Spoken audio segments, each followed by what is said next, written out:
जय श्री राधे राधे, हर हर महादेव। शिव पुराण का 9वां अध्याय शुरू करने जा रहे हैं। संहिता 9वां खंड, श्री कृष्ण उपमन्यु संवाद। ऋषि बोले, हे सूची, आप बड़े भाग्यशाली और शिव जी के अनन्य भगत हैं। आपको हमारा नमस्कार है। अब कृपा आप हमें उमा संहिता को सुनाएं, जिसमें माता पार्वती के साथ भगवान शिव जी की सुंदर अद्भुत लीलाएं हैं। सूची बोले, हे ऋषियों, अब आप मोक्ष एवं भोग प्रदान करने वाले शिव जी के चरित्रों को सुनिए, जिन्हें पूर्व काल में सनत कुमार जी ने श्री व्यास जी को सुनाया था। सनत कुमार जी बोले, हे व्यास जी, भगवान श्री कृष्ण पुत्र प्राप्ति हेतु कैलाश पर तपस्या करने के लिए गए। वहां पर उन्होंने उपमन्यु को तप करते देखा। श्री कृष्ण ने उपमन्यु को प्रणाम करके कहा, आप शिव जी के भगत हैं।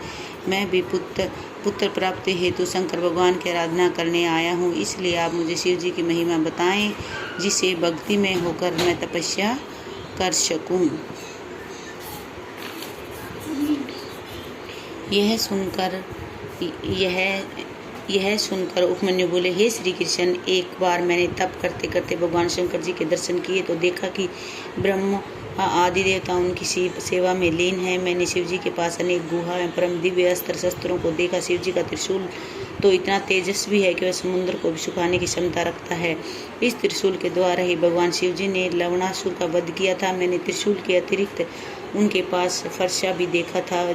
उसकी तीनों शाखाएं बाहों के समान थी। ये सूर्य था, पाशधारी यम के समान थी। उस पर सर्प लिपटे हुए थे। वह प्रलय की अग्नि के समान तेज धार वाला था। इस फरसे को भगवान शिव ने परशुराम को भेंट किया था। इस फरसे से उन्होंने 21 बार पृथ्वी को क्षेत्रियों से रहित कर दिया था। वहीं पर मैंने सुदर्शन चक्र के भी दर्शन किए। उसके 1000 मुख थे, 2 नेत्र व 1 पैर था। वह करोड़ों सूर्यों के समान प्रकाशवान था। वहीं पर मैंने वज्र के भी दर्शन किए थे, जो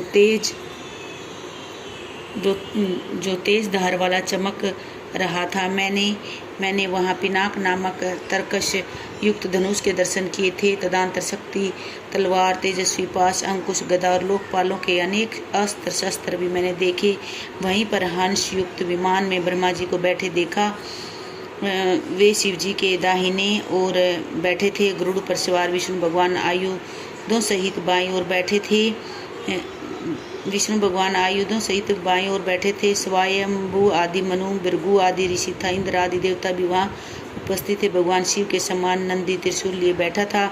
भूतगण के सामने नंदित भूतगण मातृका आदि सभी सेवाएं उपस्थित थे। सब मिलकर अनेक प्रकार की स्तुतियां कर रहे थे। मैं भी हाथ जोड़कर भगवान शिव की स्तुति की। भगवान शिव जी प्रसन्न होकर मुझसे बोले, हे विपर, मैं तुमसे खुश हूँ। तुम इच्छा अनुसार वर मांग सकते हो। मैं बोला, मुझे भूत, भविष्य, वर्तमान तीनों कालों का ज्ञान तथा अपनी भक्ति का वर प्रदान करे। मुझे परिवार सहित दूध और भात भोजन में मिलता रहे। शिव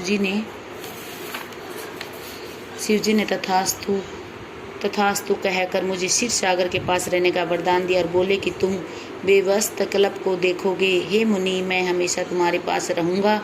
जब कभी तुम मुझे याद करोगे तो मैं तुम्हें दर्शन अवश्य दूंगा। इस प्रकार कहकर भगवान शिव अंतर्ध्यान हो गए।